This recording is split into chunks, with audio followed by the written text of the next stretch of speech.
Amara Sinclair's wrists were bound by cold metal handcuffs, the sharp edges digging into her skin. Humiliation washed over her, not just because of the pain, but because of the eyes watching, some filled with concern, others with silent indifference. "People like you don't belong in first class anyway," sneered Officer Brett Maddox. His voice was loud enough for everyone nearby to hear. His badge gleamed under the airport's harsh fluorescent lights as he yanked the cuffs tighter. A petty display of dominance. Amara Sinclair, a Harvard-educated attorney, philanthropist, and humanitarian, met his gaze without a hint of fear. Around her, travelers paused. Some raised their phones to record the shocking scene unfolding in front of them. Maddox smirked as he tightened the cuffs another notch. It was unnecessary, cruel, deliberate. He thought he could intimidate her. Just another black woman who needed to be put in her place. "Officer," Amara said, her voice steady, "you're making a mistake. One you'll regret very soon." Maddox laughed. Another power-hungry cop dealing with another woman who thought she was above the rules. What he didn't know, what he couldn't have known, was that Amara was far more than just a black woman in first class. He had no idea who he was dealing with. No clue that this moment, this arrogant decision, would be the beginning of the end for his career. And he was about to find out. Before Amara Sinclair found herself handcuffed in the middle of Lincoln International Airport's terminal, she had been going about her morning.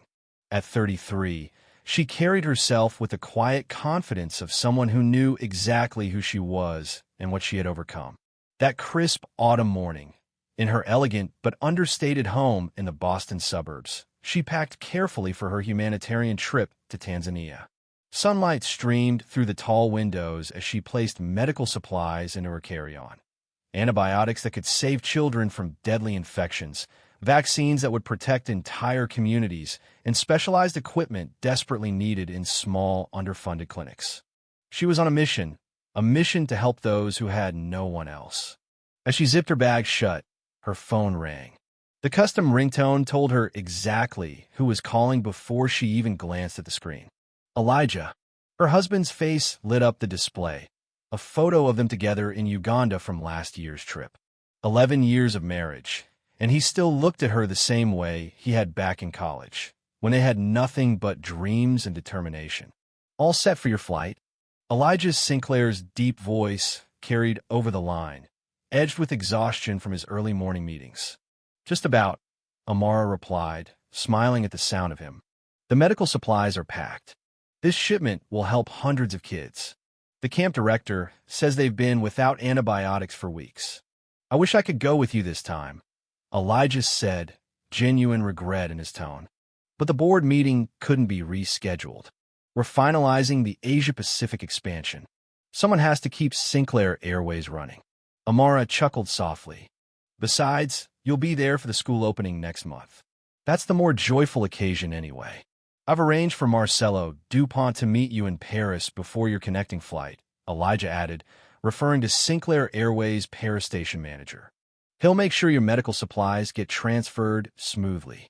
"You didn't have to do that," Amara said, though she appreciated the gesture. "I can handle a connection like anyone else." "I know you can," Elijah replied, "but I don't want you to deal with unnecessary delays.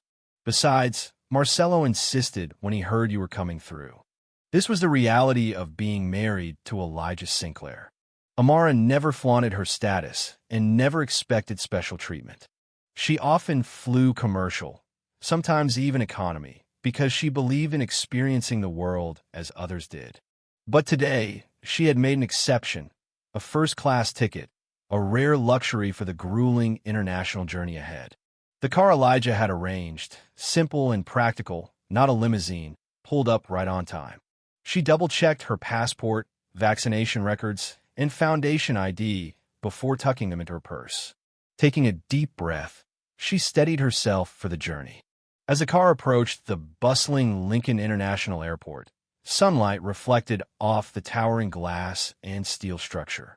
Amara felt the familiar mix of excitement and anxiety that came before every mission. The lives that would be changed, the challenges that lay ahead. What she didn't know was that her greatest battle wouldn't be in a refugee camp in Tanzania. It would be right here in an American airport at the hands of a man who saw not a humanitarian, not an attorney, not a woman on a mission to save lives, but simply a black woman who, in his mind, didn't belong in first class. Amara Sinclair stepped into the sprawling international terminal of Lincoln International Airport, feeling the weight of both her mission and the privilege of flying first class. She approached the Sinclair Airways check-in counter, her passport and first-class confirmation in hand. The agent, a young man with neatly combed hair, took her documents, glancing at her, then back at the screen. His brow furrowed slightly. "First class to Paris?" he asked, his tone laced with surprise. He emphasized the words, as if the combination of her and first class didn't quite make sense. Amara had seen this look before. That flicker of doubt. The subtle, but all too familiar hesitation. "Yes," she said simply, sliding her confirmation closer to him. The agent's fingers hovered over the keyboard before he typed her details. His skepticism didn't fade.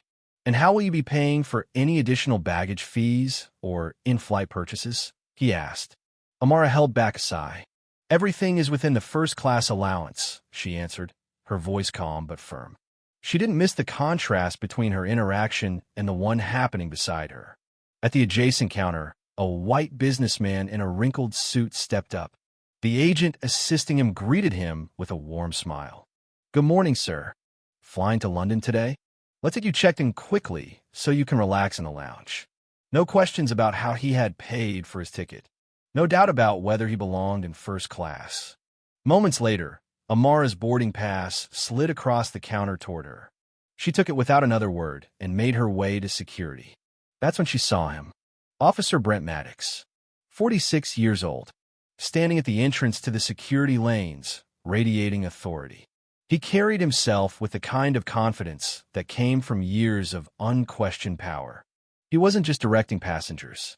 He was making judgments. A white family with small children? Priority screening right this way. A group of business travelers? Expedited lane to your left. An elderly Asian couple looking lost? His voice rose with impatience. Regular screening. That way. Amara observed the pattern. It was subtle but clear. When a Hispanic man in a tailored business suit presented his first-class boarding pass, Maddox took his time inspecting it. A moment of hesitation before waving him through. But when white passengers flashed their priority tickets, they were directed through without a second glance. Amara tightened her grip on her boarding pass and approached the expedited screening lane. Maddox stepped in front of her. "Regular screening is that way, ma'am," he said, pointing toward the long line of passengers waiting for standard security checks. Amara remained composed. "I have priority access," she stated, holding up her first-class boarding pass. Maddox barely glanced at it. "We need to verify that." "Step aside." Amara didn't move. "Verify what exactly?" Her tone was still polite, but firm. "My boarding pass clearly states priority access." Maddox's jaw tightened. "Ma'am, I decide who needs verification. That's my job. Step aside, or you'll be delaying other passengers." Eyes were on her now.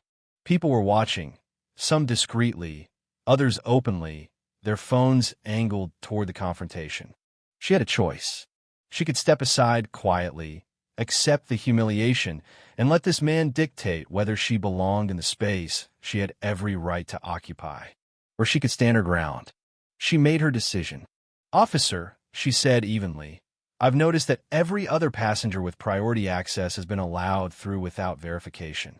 I'm simply requesting equal treatment." Silence. Maddox's expression darkened. "Are you accusing me of something?" "I'm making an observation," Amara replied. Before Maddox could respond, a woman in her early 50s approached. She wore a terminal operations supervisor badge. Her name tag read Claire Hensley. "Is there a problem here?" Hensley asked, her gaze shifting between Maddox and Amara.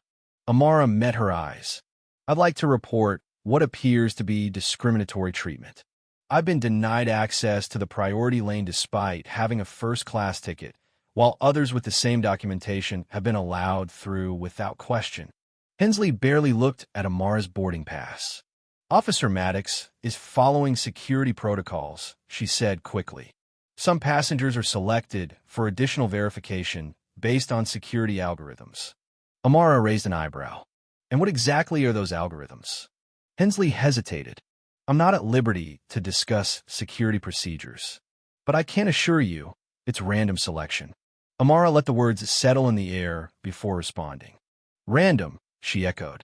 I've been standing here for 10 minutes. The pattern doesn't appear random at all. The tension thickened. More people were watching now, phones still recording.